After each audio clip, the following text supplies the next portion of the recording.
This channel does not promote any violent, harmful, or illegal activities. All content provided by this channel is meant for an educational purpose only.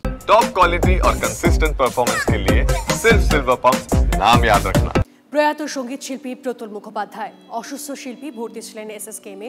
দীর্ঘ রোগ ভোগের পর ৮৩ বছর বয়সে প্রয়াত শিল্পী। দিন কয়েক আগে মুখ্যমন্ত্রী হাসপাতালে যান সঙ্গীত শিল্পীকে দেখতে। জানুয়ারি মাসের গোড়ায় প্রতুল মুখোপাধ্যায়কে ভর্তি করা হয়। সে সময় তার নাক দিয়ে প্রচুর রক্তক্ষরণ হয়। অতিরিক্ত সংক্রমণের প্রভাব পড়ে কিডনি ও ফুসফুসে। সম্প্রতি ভেন্টিলেশনে স্থানান্তরিত করা হয় প্রতুল মুখোপাধ্যায়কে। আমি বাংলায় গান গাই গানটিকে বাংলার মানুষের হৃদয়ে জায়গা করে নেন শিল্পী। হাত ছড়িয়ে খালি গলায় উদাত্ত কণ্ঠে গান গেয়ে শ্রোতাদের মুগ্ধ করতেন তিনি। সেই প্রাণের শিল্পীর পথ চলা আজ থেমে গেল।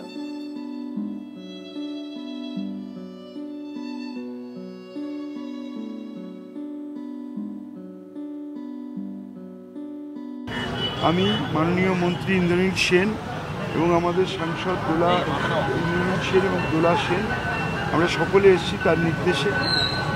আমরা এখান থেকে একটু পরে ওনাকে নিয়ে যাব রবীন্দ্র সদনে 2টো থেকে 4টে পর্যন্ত সেখানে তাকে শ্রদ্ধা জানাবার সকলকে আসার জন্য আবেদন করব এবং তারপরেই ওখান থেকে আমরা আবার ওনাকে এসএসকেএমে নিয়ে আসবো। তার কারণ ওনার দেহ এসএসকেএমে দান করা রয়েছে। নিজস্বতাটা উনি আদায় করে নিতেন। একটা লোকও বলতে পারবে না যে গানটা ভালো লাগলো না। একে তো কথাগুলো সাংঘাতিক ভালো, তার মধ্যে উনি যে সুরে উনি গাইতেন, ওনার ভেতর থেকে যে সুর মনে হতো উনি গাইতেন। আবার মিউজিক গুলো কি হওয়া উচিত সেটাও উনার ভেতর থেকে যেটা আসতো। এবং মানুষটাও খুব ভালো ছিলেন গো।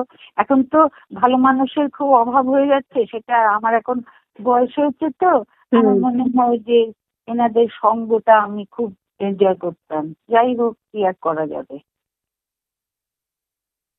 আমি বাংলায় গান গাইছি তো একটা সাধারণ সৃষ্টি অমর সৃষ্টি।